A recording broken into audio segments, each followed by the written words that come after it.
So hey guys, this is day 2 of Canva master course. Day 1 में हमने सीखा था कि हमारा जो कैनवा का इंटरफेस है, जो कैनवा का सेटअप है, वो आखिर दिखता कैसा है, जो कि मैंने बहुत ही इजी वर्ड्स में आपको डे 1 में सिखाया। तो अगर आपने चेक नहीं किया तो जाके वो वीडियो चेक कर लेना, डिस्क्रिप्शन में लिंक भी डाल दूंगी मैं। नाउ इस वीडियो की बात करें तो आज हम लोग सीखेंगे कि आपके जो डिजाइन प्रिंसिपल्स होते हैं, आपने कहीं ना कहीं से डिजाइन प्रिंसिपल्स वगैरह हो सकता है आपको पता हो, तो वो आखिर होते क्या है, आपको समझना क्यों है इनको, और कितना ज्यादा समझना है, कितने लेवल में समझना है, वो भी बताऊंगी मैं बहुत ही इजी तरीके से। अब ऊपर से बता दूं तो ये वीडियो ना सिर्फ आप एक प्रैक्टिकल वे में देखना है, ऐसे थ्योरी पार्ट नहीं है कि आपको बिल्कुल कोई चीज नोट करनी है, कोई लाइन बाय लाइन याद करना है कि अलाइनमेंट ये होता है, जो लेआउट है ये चीज होती है, फॉन्ट्स के नाम, ऐसा कुछ भी नहीं करना है। सच बताओ तो मुझे डिजाइन प्रिंसिपल्स के बारे में इवन पता भी नहीं था जब मैंने ग्राफिक डिजाइनिंग स्टार्ट की। लाइक 5 साल से डिजाइन कर रही हूँ, मेरे को 3 साल तक कुछ ऐसा कुछ नहीं पता था, क्योंकि वो सब चीजें मेरे दिमाग में बैठी हुई थी डिजाइनिंग करते हुए कि अच्छा ऐसे अलाइनमेंट होती है, ऐसे हमारा हायरार्की सेट करते हैं, ऐसे फॉन्ट आएगा। एक्चुअल में थ्योरी पार्ट में उनका डेफिनेशन बोल लो या जो उनका मतलब है, वो वर्ड्स हैं, मुझे वो नहीं क्लियर थे, बट उनका एप्लीकेशन मुझे पता था, डिजाइन में उनका एप्लीकेशन कैसे होता है। और इसी की वजह से मुझे क्लाइंट्स काम देते थे, मेरे पास क्लाइंट्स आते थे अपने प्रोजेक्ट्स लेकर के। या तो आपके पास एक ऑप्शन है कि आप इस वीडियो को स्किप कर दो, मत समझो, और अपना सीधा प्रैक्टिस पार्ट जो कि हम लोग नेक्स्ट वीडियो से लेके आने वाले हैं वो सीधा देखना स्टार्ट कर दो। लेकिन मैं आपको ये सजेस्ट करूंगी कि एक बार के लिए जस्ट ये वीडियो आप लाइक 2x या कैसे भी करके आप इसको देख लो, ताकि एक चीज आपको ना, कीवर्ड्स आपको पता हो, और अलाइनमेंट या जो लेआउट वगैरह है उनका एक बेसिक आपको पता हो। क्योंकि अगर आपको बेसिक आइडिया होगा ना, तो ये आपके डिजाइनिंग में बहुत हेल्प करेगा।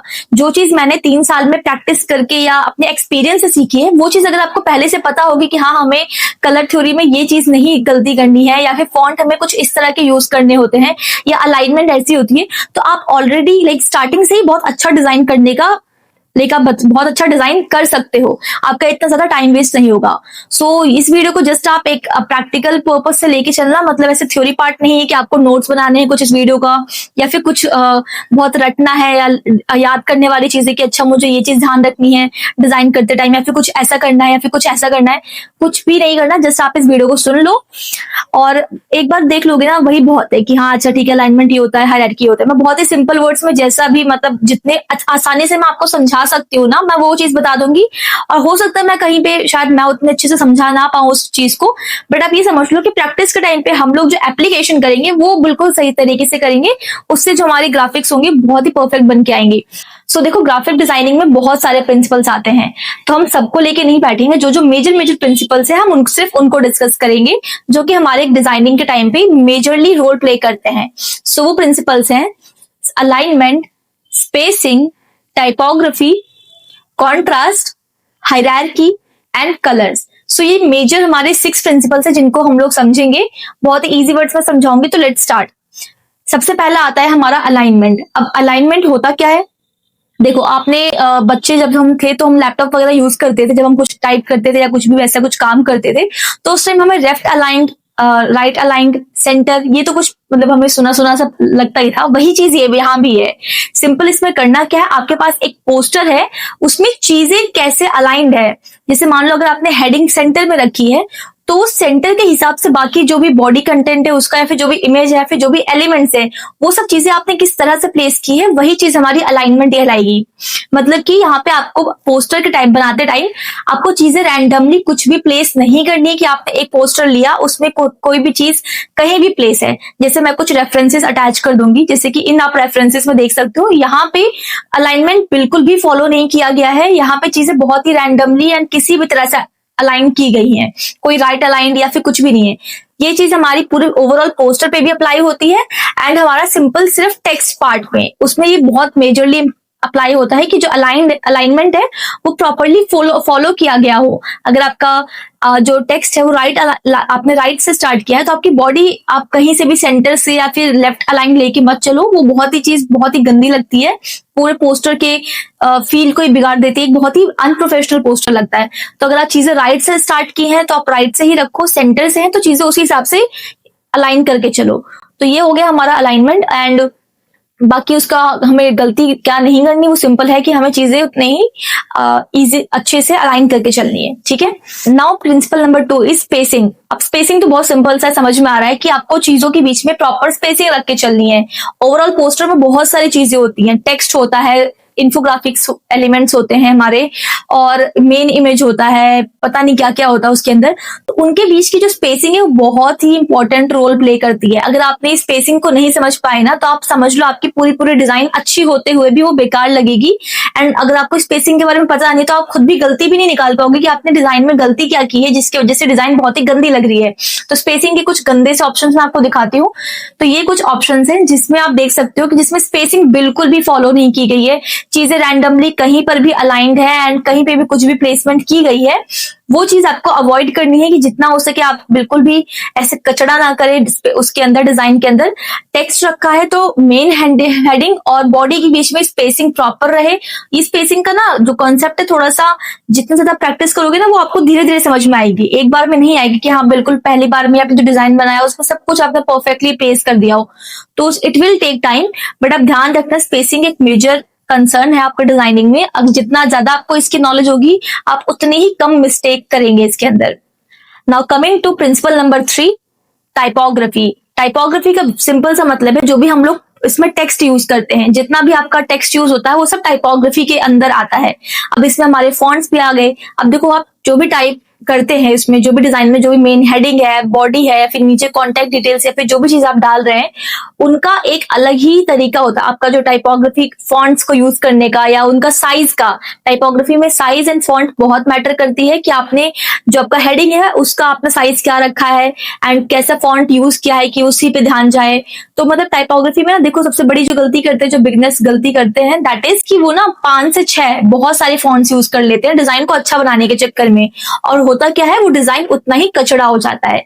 आप इस एग्जांपल्स को देखो, यहाँ पे फॉन्ट्स बहुत ही रैंडमली बहुत सारे फॉन्ट्स यूज किए हैं, बहुत अलग अलग फैमिली से हैं, कुछ सेरिफ है, कुछ सैंस सेरिफ है, कुछ कहीं के हैं। तो ये डिजाइन को बनाता कैसा है, बहुत ही अनप्रोफेशनल और बहुत ही जैसे खिचड़ी पका दी हो ना डिजाइन में, काइंड ऑफ वैसा बना देता है। तो आपको वो चीज बहुत ही ज्यादा ध्यान से रखनी है कि आप ऐसा ना गलती करें। आपको ये ध्यान रखना है कि फॉन्ट आपको मैक्सिमम 2 फॉन्ट यूज करना है या max to max 3 font use करना है।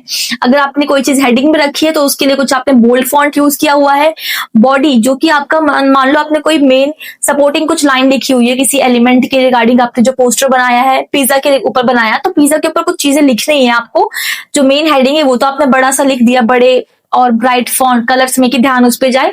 अब बाकी की जो भी छोटी चीजें हैं उन पे आपको ध्यान रखना है कि स्मॉल चीजों पे आपको कभी भी बेकार से फॉन्ट्स या फिर बहुत ज्यादा डेकोरेटिव फॉन्ट या कैलीग्राफिक फॉन्ट नहीं यूज करने। फॉन्ट उनमें उन टेक्स्ट में जितना सिंपल फॉन्ट रहेगा, जैसे मॉन्सेरेट हो गया, पॉपिंस हो गया, या और भी एग्जाम्पल्स जो भी हैं सिंपल फॉन्ट्स के, जिसमें रीडेबिलिटी एंड क्लैरिटी जितना ज्यादा रहेगा वो उतना ही अच्छा दिखेगा एंड उतना ही सिंपली वो रीडेबल रहेगा। तो आपको रीडेबिलिटी पे बहुत ध्यान रखना है कि चीजें जो है रीडेबल रहे। तो फॉन्ट्स का चॉइस आपको बहुत ही ध्यान से रखना है। Now coming to principal number 4, this contrast. Contrast basically means कि जो भी डिजाइन है आपका उसमें जो आपने कलर्स यूज किए हैं, आपने डार्क बैकग्राउंड यूज किया है तो उसके ऊपर डार्क ही फॉन्ट से ना लिखिए, डार्क कलर के फॉन्ट से, या उस पर डार्क कलर की इमेजेस ना लगाएं बैकग्राउंड वगैरह कि वो विजिबल ही ना हो पाए। जैसा आपका बैकग्राउंड है उसकी कॉन्ट्रास्टिंग आपको कलर्स यूज करने हैं। स्पेशली फॉन्ट के केस में आपको ये ध्यान रखना है कि जो फॉन्ट्स है वो कॉन्ट्रास्ट में रहे आपके बैकग्राउंड से। ठीक है, अगर आपका लाइट फॉन्ट है, अगर आपका लाइट बैकग्राउंड है तो फॉन्ट आपको कुछ डार्क कलर में रखने ताकि आपका बैकग्राउंड अलग से विजिबल हो एंड उसके ऊपर आपने जो फॉन्ट यूज किया है वो क्लियरली विजिबल हो। ये ध्यान रखना, बिल्कुल ऐसा नहीं कि आपने डार्क ब्लू फॉन्ट यूज किया उसके ऊपर आप ब्लैक कलर के फॉन्ट से लिख रहे हो, तो मतलब उसका कुछ सेंस नहीं हुआ ना। आपने जो लिखा है वो कि सामने वाले बंदे को समझ ही नहीं आएगा कि लिखा क्या है। So that is very important. आप उस बात का बहुत ही ध्यान रखना कि कलर्स आपको हमेशा कॉन्ट्रास्टिंग यूज करने हैं। आपने अगर ब्लैक फॉन्ट बैकग्राउंड यूज किया है तो व्हाइट फॉन्ट यूज कर ले, या येलो फॉन्ट यूज कर ले, या कोई भी लाइटर शेड में फॉन्ट यूज कर ले, या लाइट बैकग्राउंड है तो उस पर डार्क शेड यूज करे। Same goes with other elements कि आपने कुछ सपोर्टिंग एलिमेंट्स लगाए, मान लो कि आपने कुछ कोई और रैंडम एलिमेंट्स लगाए जो डिजाइन को अच्छा बनाने के लिए। अब वो एलिमेंट्स बैकग्राउंड में मर्ज ना हो जाए, या ऐसा ना हो कि आपने जो भी चीजें लगाई है वो आधी विजिबल है आधी नहीं विजिबल है क्योंकि वो कहीं पे कलर में मैच हो गई है। अब जैसे आप कॉन्ट्रास्ट के लिए मैं आपको कुछ एग्जांपल्स लगा देती हूँ यहाँ पे। इन एग्जांपल्स में देखोगे कि यहाँ पे जो कलर्स है ना वो बहुत ही मतलब कॉन्ट्रास्टिंग में बहुत दिक्कत है यहाँ पे। तो ये आपके कुछ बैड डिजाइन के एग्जाम्पल्स जो कि आपको बहुत ही ध्यान से रखना है। जब डिजाइन कर रहे हो, ये गलती आप ना करें। Now coming to principal number 5 is hierarchy. अब हायरार्की बेसिकली मींस डिजाइन के टर्म्स में कि आपका जो भी पोस्टर है उसमें क्या चीज आपको पहले नोटिस करवानी है, देन फिर नेक्स्ट क्या चीज आपको ध्यान में दिलानी है ऑडियंस को, एंड देन उसके बाद मींस जो चीज सबसे ज्यादा इंपॉर्टेंट है पहले वो आनी चाहिए। जैसे आपका टाइटल या फिर हेडिंग बहुत इंपॉर्टेंट है, पहले वो चीज हमारी क्लियर पता चलनी चाहिए। देन उसके बाद उससे छोटी जो बॉडी पार्ट है, बॉडी या सब हेडिंग जो भी है वो होना चाहिए, देन बाकी का जो भी डिटेल्स है वो चीज। ये टेक्स्ट के टर्म्स में बहुत इंपॉर्टेंट आ जाता है हायरार्की कि आप टेक्स्ट के टर्म्स में जब आप टेक्स्ट लिख रहे हो, फॉन्ट्स यूज कर रहे हो, सो उस टाइम पे आपका जो हायरार्की है प्रॉपर्ली मेंटेन्ड हो। ये नहीं कि आपने टाइटल ही छोटा सा डाल दिया, बॉडी का साइज टाइटल के कंपैरिजन में बहुत ही बड़ा कर दिया, या फिर कॉन्टेक्ट डिटेल्स जो कि इतने इंपॉर्टेंट नहीं है बट एक नोटिसेबल, किसी को अगर कॉन्टेक्ट करना तो ही देखेगा वो, तो उसको उतनी ही वैल्यू के साइज मिलना चाहिए। मतलब साइज इसमें बहुत इंपॉर्टेंट रोल प्ले करता है। अब आप ये हायरार्की मेंटेन कैसे करोगे? पहला है फॉन्ट का साइज मेंटेन करके। जो हेडिंग है वो हेडिंग कैसे लगेगी? जब उसका साइज उस हिसाब से होगा, और या फिर जब उसका हमारा कलर उस हिसाब से होगा। अब कोई भी हमें पोस्टर दिखा दे, मान लो आपको ये पोस्टर दिखाऊं, तो इसमें आपको पता चल रहा है कि हेडिंग कौन सा है, क्योंकि इसमें हेडिंग का साइज बड़ा है, इसमें हेडिंग का कलर उतना अट्रैक्टिव है या फिर उतना वाइब्रेंट है कि आपका ध्यान सबसे पहले वही जा रहा है। सो दैट इज हायरार्की कि आपको ये ध्यान रखना है कि पहले क्या चीज दिखानी है, देन क्या चीज दिखानी है। Now last principle, colour. So colours बहुत इंपॉर्टेंट है। अब मैं आपको ये पोस्टर दिखा दूं, अगर इस पोस्टर में आप देख सकते हैं इसमें बहुत सारे कलर्स यूज किए गए हैं, रैंडमली कुछ भी कलर यूज किया गया है, लाल, पीला, हरा, नीला। इसमें क्या ही प्रोफेशनलिज्म दिख रहा है? अपन कोई भी क्लाइंट आपको इस डिजाइन के लिए क्यों ही पे करेगा? आप क्यों ही आपको 2-2, 3-3 हजार रुपए क्यों पे करेगा जब तक आपको कलर्स की नॉलेज नहीं होगी? Now see this example. अब इसमें ये पोस्ट देखो कितना ज्यादा प्रोफेशनल, ये भी कैनवा में ही बना है, लेकिन इस पोस्ट में कितना ज्यादा प्रोफेशनलिज्म मेंटेन किया गया है, कलर्स कितने प्रॉपरली यूज किए गए, कितने अच्छे से यूज किए गए हैं। सो ये डिफरेंस देख पा रहे हैं आप? अब मैं आपको गलती बताती हूँ इसके अंदर, बिगिनर्स करते क्या है, वो कलर्स को ना समझ नहीं पाते हैं, वो बहुत सारे कलर्स यूज करना स्टार्ट कर देते हैं। वो एक ही पोस्टर में 5-5, 6-6 कलर्स यूज कर रहे हैं, अलग अलग कलर के फॉन्ट यूज कर रहे हैं, अलग अलग कलर्स के एलिमेंट यूज कर रहे हैं, लाल, पीला, हरा, नीला, एकदम सब कुछ कचड़ा मचा डाला उसके अंदर। अब वो चीज दिखने में ही इतनी गंदी लग रही है, तो तुम मतलब वो चीज तुम एडवर्टाइज या जो भी है क्लाइंट से सोशल मीडिया पे कैसे उसको प्रेजेंट करेगा? राइट। आपको क्या ध्यान रखना है कि जो कलर्स है आपके, अगर आप फॉन्ट्स की बात करें तो कलर्स में आपको जितना ज्यादा हो सके कम कलर्स यूज करने हैं, या एक कलर की फैमिली यूज कर लो। मतलब कोई अगर आपने ग्रीन शेड यूज किया है किसी में टेक्स्ट के लिए, एंड तो उसका जो टाइटल है उसको आप डार्क ग्रीन रखो, उसका टाइटल बहुत ही लाइक डार्क ग्रीन में रख दो। देन उसके बाद थोड़ा लाइटर शेड यूज कर लिया आपने उसका, या जो ग्रीन के साथ जा सके, जैसे येलो हो गया आपने वैसे कलर यूज कर लिए। ये नहीं कि ग्रीन के साथ आपने पिंक यूज कर लिया। मतलब इमेजिन ही करो ग्रीन के साथ कोई पिंक पहन ले, या ग्रीन के साथ कोई पिंक ऐसे पोस्टर दिख रहा हो, ग्रीन, पिंक, येलो, बहुत सारे कलर्स का, या ऐसे कलर्स जो मैच ही नहीं कर रहे हो। जैसे पर्पल के साथ आप मान लो, मैं पर्पल के साथ कुछ भी एग्जांपल ले लो, आप ग्रीन ही ले लो तो भी बहुत ही अजीब लगेगा। मतलब एक कॉन्ट्रास्ट होना चाहिए। आपने black and white and grey रख लिया, ये एक कलर का एक वो बन गया एक कॉम्बिनेशन, या फिर आपने पर्पल रख लिया, पिंक रख लिया एंड उसका व्हाइट कलर रख लिया, तो ये कलर का एक कॉम्बिनेशन बन गया। तो इससे जो बनेगी पोस्टर्स वो थोड़े से दिखने में ढंग के होंगे एंड वो अच्छा दिखेगा। सो ये हमारे कुछ प्रिंसिपल्स थे जो मुझे आपको बताने थे। एंड ये सिंपली आप इसको ज्यादा ऐसा मत समझ रहा कि बैठ के गूगल कर रहे हो, अच्छा what is alignment and what is layout and what is this and what is that, ऐसा कुछ नहीं करना है। जो मैंने बताया है बस उतना समझ लो कि ऐसी ऐसी चीजें होती हैं। अब जो मेन चीज आने वाली है दैट इज हमारा प्रैक्टिस पार्ट, बिकॉज बिना प्रैक्टिस के आपको जो प्रिंसिपल्स है वो भी किसी काम के नहीं है। एंड आप चाहे जितना भी इन प्रिंसिपल्स को रट लो, जितना अगर आप प्रिंसिपल्स को यूज नहीं करोगे, एप्लीकेशन नहीं करोगे उनका, तो कोई फायदा ही नहीं है उनको रटने का। ठीक है। अब सो नेक्स्ट वीडियो में हम लोग अपना सीधा प्रैक्टिस पार्ट स्टार्ट करने वाले हैं। सोशल मीडिया हम लोग स्टार्ट करेंगे, सोशल मीडिया पोस्ट जैसे कि ये वाला हो गया, इंस्टाग्राम पोस्ट वगैरह, जो कि सबसे ज्यादा यूज में है, जिसकी डिमांड भी बहुत ज्यादा है एंड उसके अंदर आपको क्लाइंट्स भी बहुत ज्यादा मिलेंगे। मतलब बहुत क्लाइंट्स है, हर जो ब्रांड सोशल मीडिया पे प्रेजेंट है इंस्टाग्राम वगैरह पे, तो उसको हम लोग डिजाइन करना सीखेंगे। सो जस्ट मेक श्योर कि आप मेरे चैनल को सब्सक्राइब कर ले एंड लाइक जो बेल बटन है वो सब दबा देना, मतलब जो भी है कि आपको वीडियो मिल जाए, ताकि आपको मतलब डिजाइन जो प्रैक्टिस है, जो मेन पार्ट है हमारे सीरीज का, वो चीज आप मिस ना करें। बाकी इसमें सिर्फ सोशल मीडिया पोस्ट ही नहीं हम लोग डिजाइन करेंगे, हम लोग बाकी चीजें भी करेंगे, जैसे कि हमारा बिजनेस कार्ड डिजाइन हो गया, लोगो डिजाइन देखेंगे हम लोग कैनवा में कैसे करते हैं, या और भी आपको कोई किसी टाइप का डिजाइन सीखना हो तो आप मुझे वो कमेंट में बता सकते हैं।